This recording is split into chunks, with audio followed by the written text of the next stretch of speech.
और अगर पूरे उत्तर प्रदेश हिंसा की बात की जाए तो अब तक 337 उपद्रवी गिरफ्तार कर लिए गए हैं। प्रयागराज से अब तक कुल 92 उपद्रवी गिरफ्तार किए गए। वहीं सहारनपुर में 83 आरोपी गिरफ्तार किए गए हैं, जबकि हाथरस में 51, मुरादाबाद में 40 लोग गिरफ्तार किए गए हैं। अंबेडकर नगर की बात की जाए तो यहां पर 41, फिरोजाबाद में 17 अरेस्ट किए गए हैं लोग। वहीं अलीगढ़ में 6, जालौन में 5 उपद्रवी गिरफ्तार किए गए हैं। 9 जिलों में कुल 13 एफआईआर दर्ज हुई है। पुलिस प्रशासन के कुल 13 कर्मचारी बवाल में घायल हुए हैं। 5 वाहनों में आगजनी और 3 में तोड़फोड़ की गई है।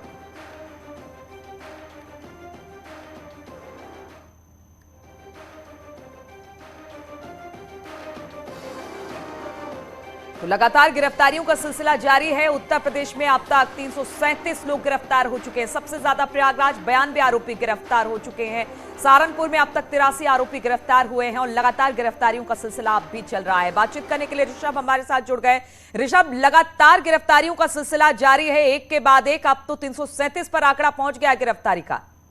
जी बिल्कुल, देखिए वो शासन सरकार की मंशा समझ में आती है कि जुमे की नमाज के बाद जिन शहरों में भी उपद्रव हुआ था उनकी सीसीटीवी फुटेज, वीडियो फुटेज से जो पहचान हुई है उनके खिलाफ लगातार कार्रवाई जारी है। लोकल इंटेलिजेंस और मोबाइल की जो कॉल डिटेल है उससे भी तमाम लोगों के बारे में जानकारी मिल रही है। उसके आधार पर ये गिरफ्तारियों का दौर चल रहा है। पुलिस पूरी तरह से कोशिश कर रही है कि जो मुकदमे दर्ज हुए हैं, 13 मुकदमे दर्ज हुए हैं 9 शहरों में इस हिंसा और प्रदर्शन नारेबाजी के मुतालिक, उसमें मजबूत कानूनी कार्रवाई की जाए। लिहाजा पूरी न्यायिक प्रक्रिया का पालन करते हुए ये कार्रवाई की जा रही है और लगातार डीजीपी ऑफिस और गृह विभाग से भी इसकी मॉनिटरिंग हो रही है। लिहाजा ये कार्रवाई बदस्तूर जारी है।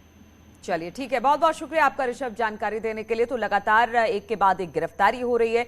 सीसीटीवी फुटेज के आधार पर गिरफ्तारी हो रही है और किसी दोषी जो भी कानपुर हिंसा में या फिर उत्तर प्रदेश में जिस तरह से अलग अलग जगहों पर हिंसा हुई उसको भड़काने में जो संलिप्त थे उनको छोड़ा नहीं जाएगा, बख्शा नहीं जाएगा। इसलिए कार्रवाई बेहद जरूरी है।